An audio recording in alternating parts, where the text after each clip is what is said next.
history about to be made, and perfect setting. I heard. Okay. And also, very appropriate time. I think we'll begin the ceremony that we take, and we'll take a moment just for a brief pause, and remember that today is Veterans Day, and we'll have a moment of reflection for those who are serving, who have served, and especially for Great Uncle Willard Date, who was a veteran of World War II in Europe and in Japan. So without their sacrifice, we wouldn't have today's celebration. So please join me in a moment of silence.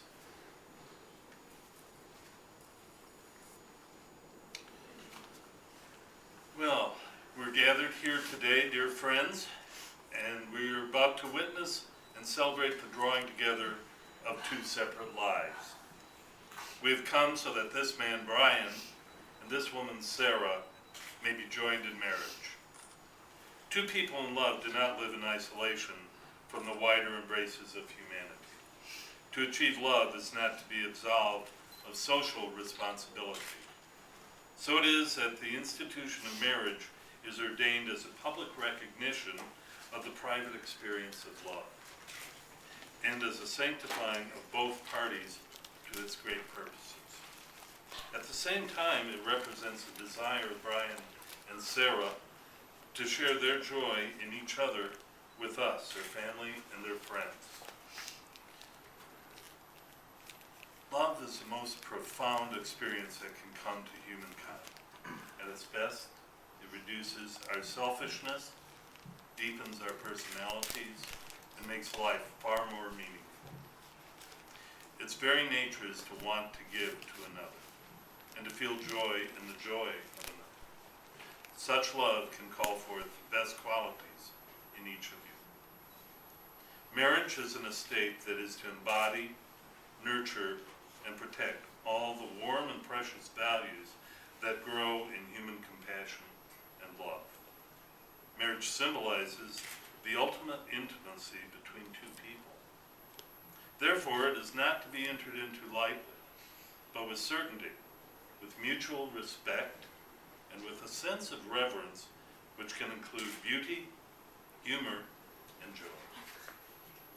A marriage that is to last will be continually growing, yet the closeness which it assumes should not diminish, but strengthen the individuality of each partner.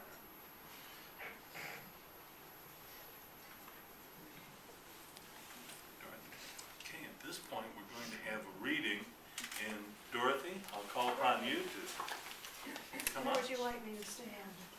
Oh, I think right up front so that, Well, I should face the, yeah, here, face the music. exactly. Well, Sarah and Brian asked me to read this passage, and it was by Brandock Lovely, and I said, who is Brandock Lovely? Well, they took the hint and they researched and found out that he was a Unitarian minister. He liked to read this passage when he performed weddings, and he passed away last year in 2010. So these are wonderful sentiments, and I appreciate being able to read them. Love is a respect for the preciousness and worth of a person. Love gives and love receives. Love cannot live in itself. It must be nurtured with a mutual and ultimate sharing, a giving and taking. Love is the noblest passion a man or woman can feel, for it surpasses all lesser desires. Love is precious because it is an ethical commitment to another, which honors the duties of the promises here made, not only from a sense of obligation, but from the depths of the most divine sentiment we can enjoy.